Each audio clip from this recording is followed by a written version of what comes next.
샬롬. 사랑하는 이곳이 교회 성도님들 지난 한 주간도 평안하셨나요?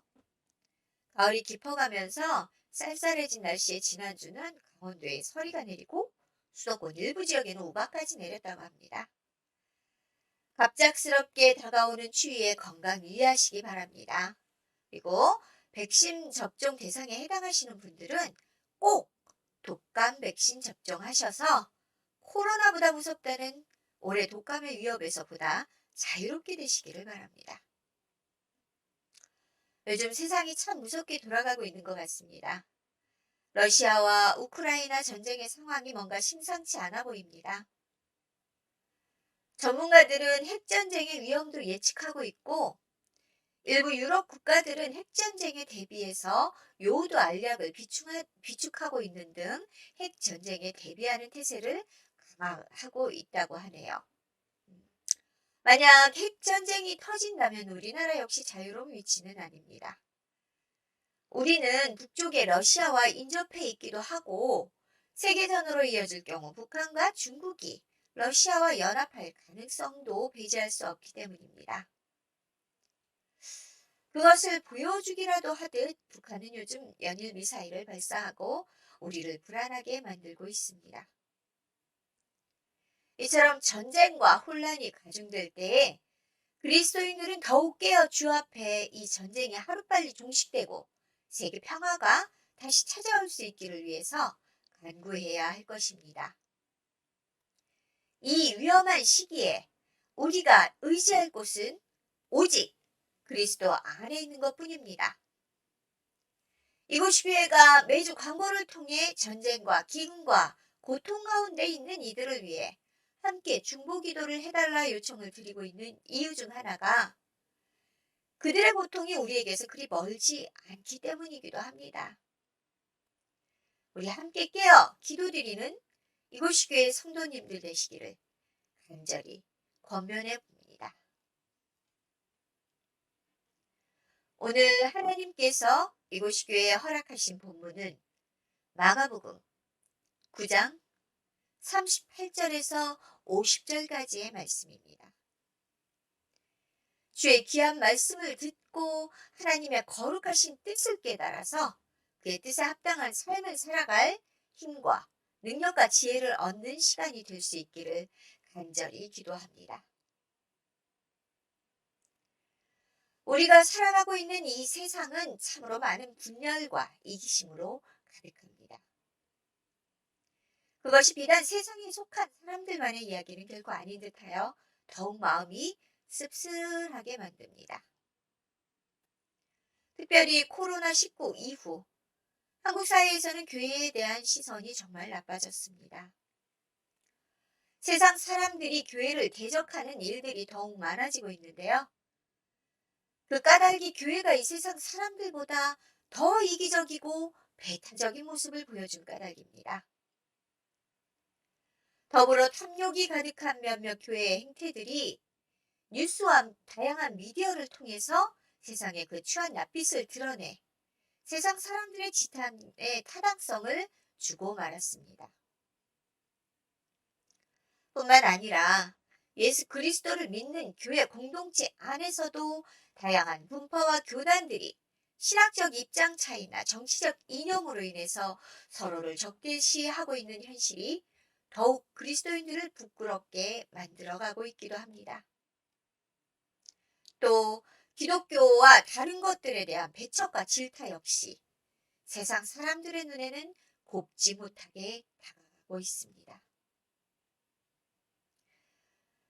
전도를 나가서 예수를 믿으세요. 예수 믿으면 행복합니다. 라고 말을 하면 너나 잘하세요. 라고 그들은 그리스도인들을 향해서 비아냥거립니다. 그런데 우리는 거기에 대해서 대응할 면목이 없어집니다. 세상 사람들이 우리를 향해 그렇게 손가락질 하도록 만든 것이 바로 우리 교회들이기 때문입니다. 나와 다른 것, 내가 알지 못하는 것을 배척하는 것은 초대 그리스도인들과 주의 제자들 가운데서도 나타나고 있는 것을 우리는 오늘 본문에서 만날 수 있게 될 것입니다. 보면 바로 전의 말씀인 36절에서는 제자들이 누가 크냐라는 문제를 놓고 서로 갈등하고 시기하는 모습을 보여줍니다. 예수께서는 이처럼 어리석은 제자들을 위해서 말씀을 통해 그리스도 안에 속한 사람들이 마땅히 해야 할 일들을 가르쳐주고 계십니다. 오늘 우리는 예수의 가르침을 바탕으로 그리스도 안에 있는 사람들, 곧 그리스도인이 가져야 하는 올바른 정체성을 살펴보며 지금 이 시대를 살아가는 주의 백성들 가운데 주께서 하신 이 말씀이 우리의 삶을 바르게 이끌어갈 수 있게 되기를 간절히 바랍니다.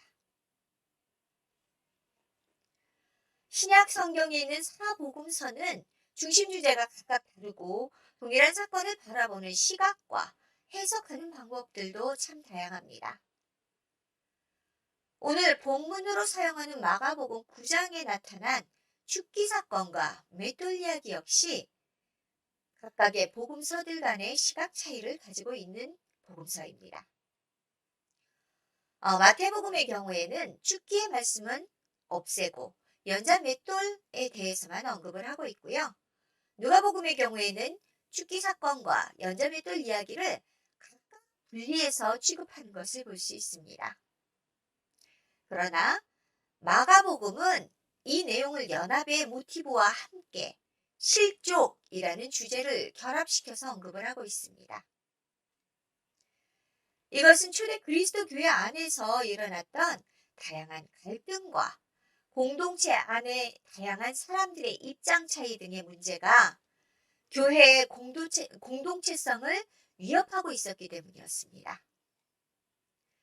갈등과 반목이 공동체의 분열을 가져올 수도 있는 상황에서 예수를 믿는 공동체는 모두가 하나의 가족이며 형제, 자매라는 의식이 필요했던 것이었습니다.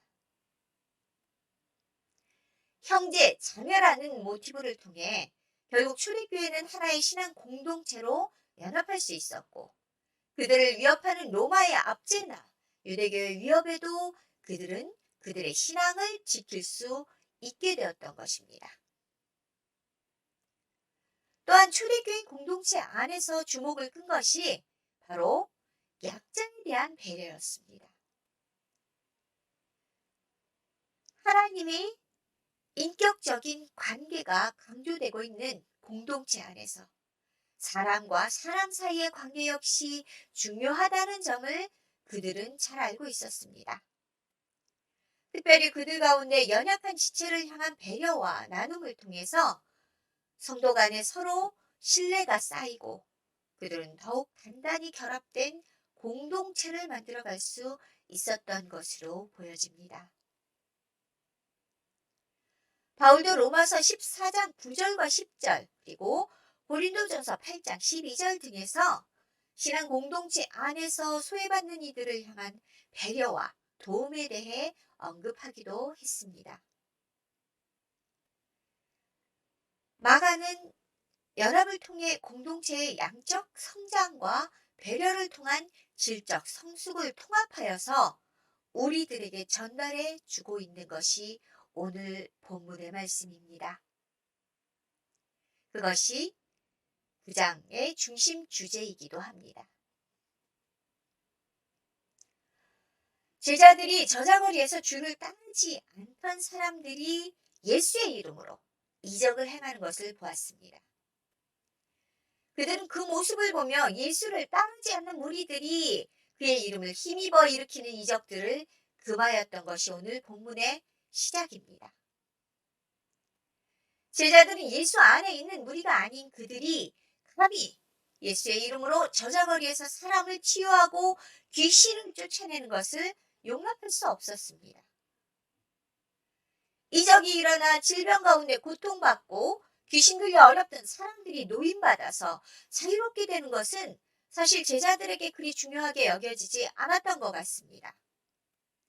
다만 제자들의 눈에는 예수를 따르는 제자들과 무리들이 아닌 그들이 일으키는 그 놀라운 이적이 껄끄럽고 싫었던 것 같아 보입니다. 그들이 그럴 자격이 없다고 생각했을지도 모릅니다. 그래서 예수께 이 일을 고자질합니다. 요한이 예수께 여짜오되 선생님, 우리를 따르지 않는 어떤 자가 주의 이름으로 귀신을 내쫓는 것을 우리가 보고 우리를 따르지 아니함으로 금하였나이다. 제자 요한은 아마도 당당한 말투로 선생이신 예수께 이렇게 고자질했던 것 같습니다. 우리를 따르지 않는 저들이 이적을 행하지 못하도록 했던 자신들의 그 행동이 아마도 자랑스러웠을지도 모릅니다. 이제 주께서 자신을 칭찬하실 거야 라는 생각을 했을지도 모르지요. 그는 자신들과 동일한 무리만이 오직 예수 그리스도의 이름을 사용해야 한다고 생각했을 것이기 때문입니다. 요한과 제자들이 주의 이름을 사용해서 이적을 행했던 것은 그렇게 금했던 이유가 과연 무엇이었을까요? 그것은 그들이 가진 이기적인 마음이었을 것입니다. 왜냐하면 아이러니하게 9장 14절에서 29절을 보면 예수의 제자들은 귀신 들린 아이를 취하지 못함으로 예수께 질책을 받았었거든요. 그들이 왜 우리가 귀신을 쫓아내지 못했나? 라고 예수께 질문했대. 예수께서는 기도 외에 다른 것으로는 이런 유가 나갈 수 없다라고 대답을 하셨었습니다. 이처럼 죽기에 실패했던 제자들이 예수를 따르지 않았다는 이유만으로 다른 이들의 죽기를 금지했던 이유는 그들이 스스로 세워놓은 인간적인 질서에서 비롯된 것일 겁니다. 그들은 오직 자신들이 속한 공동체, 자신들의 신학, 자신들이 세워놓은 기준에 맞는 사람들이 자기들과 같이 세워지기를 바랬습니다. 연예인들 가운데에서는 뭐뭐뭐 라인이라며 주목할 만한 리더를 중심으로 줄 세우기를 자주 하는 것을 가끔 방송에서 볼 수 있습니다. 제자들 역시 예수의 제자 라인을 세워서 자신들이 정한 규격에 맞지 않는 다른 이들은 모두 배척했던 것입니다. 나와 다른 것을 인정하지 못하고 공격하고 시기하고 배척하는 이들은 자신들만이 옳다고 생각했을 것입니다. 그런데 예수님의 반응은 그들이 원하던 칭찬이 아니었습니다. 예수께서 이르시되 금하지 말라. 내 이름을 의탁하여 능한 일을 행하고 즉시로 나를 비방할 자가 없느니라. 우리를 반대하지 않는 자는 우리를 위하는 자니라. 놀랍게도 본문에서 예수께서는 그들을 금하지 말라 명령하십니다. 더 나아가서 그들을 우리를 위하는 자라며 칭찬을 하십니다. 제자들이 자신들의 무리가 아니라 배척했던 이들을 향해서 예수께서는 그들의 활동을 허락하시는 것만이 아니라 그들을 적극적으로 환대하고 받아들이도록 제자들에게 말씀하고 계십니다. 예수께서 그들에 대해 이처럼 말씀하시는 까닭은 그들이 예수의 이름으로 이적을 행한다면 그것 또한 예수 안에서 하나님의 영광을 드러내는 행동이기 때문이었습니다. 예수께서는 나와 다른 것을 배척하기보다는 근본적인 행동의 이유를 살펴보신 것입니다. 그들 역시 하나님을 경외하며 그분의 영광을 위해서 그분의 이름으로 하나님의 나라를 확장해가는 사람들이었던 것이 분명하였기 때문입니다. 예수께서는 인간들의 자기 중심적인 사고를 바로잡기 위해 이 땅에 오셨다고 보여집니다. 이기적인 마음에 선악과를 따먹은 인간들은 에덴에서 쫓겨난 이후 여전히 그들만의 규칙을 세우고 그 틀 안에서 다른 이들을 저울질해대고 있었기 때문입니다. 바리새인들이 그랬고 제사장들이 그랬습니다. 그래서 예수께서 만난 다양한 죄인들과 여인들과 아이들은 그분의 소중한 백성이라고 자주 강조하신 것을 예수께서는 보여주십니다. 이방 여인이었던 스로보니게 지방의 헬라 여인, 그의 귀신 들린 딸을 고쳐주셨고 로마 백부장의 종을 고치셨습니다. 이들은 비록 이방인이고 미천한 존재였지만 예수께서는 그들의 믿음이 어떤 유대인보다 훌륭하다고 칭찬까지 하여 주셨습니다.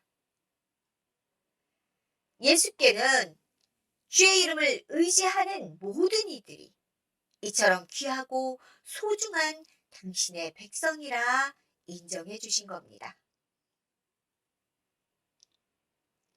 사도행전 2장 21절은 예수의 이 마음을 이렇게 기록합니다. 누구든지 주의 이름을 부르는 자는 구원을 받으리라 하였느니라. 또한 바울 사도는 갈라디아서 3장 28절에서 그리스도인의 연합에 대해 다음과 같은 말을 합니다. 너희는 유대인이나 헬라인이나 종이나 자유인이나 남자나 여자나 다 그리스도 예수 안에서 하나이니라. 이것이 복음의 연합을 이루는 진정한 능력입니다. 그리스도 안에 있는 모든 이들은 복음의 능력을 통해 하나가 됩니다. 그들은 곧 형제요, 자매가 되는 것입니다. 학연이나 지연, 신학적 관점의 차이는 복음의 연합 안에서 아무런 제약이나 문제가 되지 않는다는 말입니다. 그 어떤 것도 그리스도 안에서 이 연합을 깨뜨려서도 안 된다는 말입니다. 예수께서는 오늘 제자들에게 이 말씀을 하셨던 겁니다. 그 어떤 것도 우리를 하나님에게서 끊을 수 없고 이 완전한 연합을 통해 또한 그리스도인들 역시 하나가 되어야 한다는 말씀이었습니다.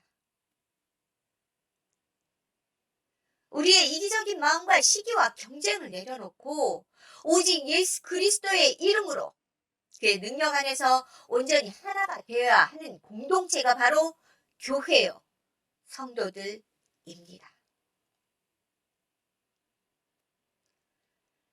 본문 9장 41절에서 42절에는 예수께서 제자들을 위한 가르침을 여전히 이어가고 계십니다. 그런데 분명 복음 안에 연합하는 교훈의 말씀을 하시던 예수께서는 다음과 같이 조금 다른 말씀을 이어가십니다. 누구든지 너희가 그리스도에게 속한 자라 하여 물 한 그릇이라도 주면 내가 진실로 너희에게 이르노니 그가 결코 상을 잃지 않으리라. 또 누구든지 나를 믿는 이 작은 자들 하나라도 실족하게 하면 차라리 연자맷돌이 그 목에 매어 바다에 던져지는 것이 나으니라. 말씀의 전환이 다소 이상하게 느껴지기도 하는 이 본문은 주인공이 38절에 나타났던 사람들, 곧 자신들을 따르지 않았지만 예수 그리스도의 이름으로 귀신을 쫓아내고 병자를 고치던 사람들이었습니다. 그들이 비록 함께하는 공동체가 아닐지라도 그들이 하는 일이 하나님의 영광을 위해 그리스도인으로서 행동했다면 이제 그들 역시 그리스도 안에서 하나 된 사람들이었습니다. 그들은 제자들과 다를 바 없는 하나님의 자녀요, 예수 그리스도의 제자였습니다. 당시 복음을 받아들인 이들에게 로마의 압정은 너무도 가혹했었습니다. 특별히 이방인으로서 예수 그리스도를 받아들인 이들은 그들의 삶을 영위할 수 있는 모든 권리조차 포기해야 했습니다. 먹고 사는 것은 물론이고 정당한 로마 시민으로서의 권리조차 빼앗긴 사람들이 대부분이었다고 합니다. 그들이 처한 이 궁핍과 고난은 누구에게 하소연조차 하지 못했을 것입니다. 예수께서는 제자들에게 그들을 위한 나눔과 배려를 권면하시고 있습니다. 그들을 위한 배려가 하늘에 상급이 있다고 말씀하시므로 제자들이 예수를 따르던 자신과 다른 무리라고 여겼던 이들을 제자들이 속한 신앙 공동체 안으로 들어올 수 있도록 유도하시는 것입니다. 이제 예수의 이름으로 그들도 하나의 신앙 공동체 안에 있는 형제요 자매가 되었다는 것입니다. 그들을 그리스도 안에 보살피고 배려하는 것이 하나님께서 기뻐하시는 일이라고 말씀을 하고 계십니다. 또한 그러나 아직 믿음이 연약할 수 있는 그들이 제자들의 행동으로 인해 믿음을 잃고 주를 떠나지 않도록 해야 한다는 것을 강조하십니다. 만약 제자들이 예수의 이름으로 그들이 베푼 이적을 더 이상 행하지 못하게 제약을 가하고 그들을 다른 이방인처럼 대한다면 그들은 그로 인해 상처받고 주를 떠나게 될 것이라는 말입니다. 마치 연자 맷돌을 목에 메고 우물에 던져진 것처럼 그들은 영원한 죽음에서 구원받지 못하게 될 수도 있다는 말입니다. 이곳 교회는 주께서 교회를 통해 믿는 사람들을 통해 상처를 받고 교회를 떠나 방황하는 분들을 위해 만드신 곳입니다. 교회 안에서 이런 상처를 입은 분들이 많아지고 있는 것이 우리의 현실이기 때문입니다. 믿음으로 연합돼서 하나님의 나라를 확장하기 위해 모이는 교회가 성도들의 이기심과 교회의 일방적인 규칙 등으로 누군가를 정죄하거나 혹은 누군가를 공격하고 그로 인해 상처를 주게 된다면 그것은 그들의 목에 다름이라는 연자 맷돌을 걸어서 영원한 죽음의 우물로 떨어뜨리는 행동이 됩니다. 너무도 안타깝지만 그런 행동들이 교회 안에서 목회자들의 이기심으로 혹은 성도들 사이에 또 교단과 교파 간에 수없이 벌어지고 있는 것이 우리의 현실입니다. 이런 우리들의 어리석은 모습을 보시고 예수께서는 어떤 마음을 품으셨을까요? 이어지는 43절에서 49절은 그것이 범죄이며 그로 인해 다양한 윤리적인 문제가 발생하게 된다는 점을 말씀해주고 계십니다. 이 경고의 메시지는 주를 떠날 수밖에 없었던 상처 입은 영혼이 영원한 죽음 가운데 거하게 될 것은 물론이고 그들에게 벗어날 수 없는 상처를 안긴 이들에 대한 경고이기도 합니다. 떠난 이들도 죄 가운데 벗어날 기회를 잃었지만 그들에게 상처를 주고 떠나게 한 이들 역시 이미 씻을 수 없는 죄를 지은 자들이기 때문입니다. 예수께서는 무엇보다 천하보다 귀한 한 생명을 원하십니다. 그들을 영원한 절망 가운데로 빠뜨린 죄는 결코 용서받을 수 있는 것은 아니라고 봅니다. 교회는 신앙 공동체입니다. 예수를 주로 고백하고 하나님의 백성이 되고자 하는 이들이 믿음으로 모인 곳입니다. 그곳에서 하나님의 뜻과 다른 일들이 발생해서는 안 됩니다. 거룩한 하나님의 공동체는 인간이 가진 이기와 식심으로 인해서 훼손되어서는 결코 안 됩니다. 그것은 곧 거룩한 성령의 전을 훼손하는 엄청난 죄이기 때문입니다. 주께서는 죽을 수밖에 없는 우리들을 불러서 당신의 거룩한 백성으로 용서하고 받아주셨기에 예수께서 우리를 용납하셨듯이 우리 역시 나와 다르거나 비록 내 기준과 다른 이들이라도 용납하고 포용할 수 있어야 하는 것입니다. 그것이 믿음으로 하나 되는 공동체이며 하나님의 거룩한 교회입니다. 그리스도 안에서 우리가 그의 부르심 안으로 들어왔다는 것은 우리의 삶의 목적 역시 그리스도를 위한 것이 되어야 한다는 말일 것입니다. 하나의 믿음을 가지고 함께 그 믿음의 주를 높이며 경배하는 교회는 그런 삶을 살아가기로 결단한 사람들의 거룩한 모임입니다. 그리고 우리는 예수 그리스도를 주로 고백함으로 하나님의 백성이며 그의 자녀가 되는 권세를 얻게 되었습니다. 이 놀라운 사실은 우리의 공동체의 속성을 잘 보여주고 있는 것입니다. 그것은 그리스도 안에서 하나된 하나님의 거룩한 자녀들은 서로를 용납하고 이해하며 서로의 어려움을 채우고 고난 가운데 함께 아파할 수 있는 진정한 가족이 되어야 한다는 말일 것입니다. 그리스도 안에서 있으므로 누군가에게 도움이 되는 것이 행복한 사람들, 누군가에게 복음의 증거가 될 수 있다는 것만으로도 충분히 기쁨이 가득한 삶을 누릴 수 있는 사람들. 이렇게 변화된 우리들이 세상이 그리스도인들이라 불러줄 수 있다면 하나님께서는 얼마나 기쁘시게 우리를 바라보실까요?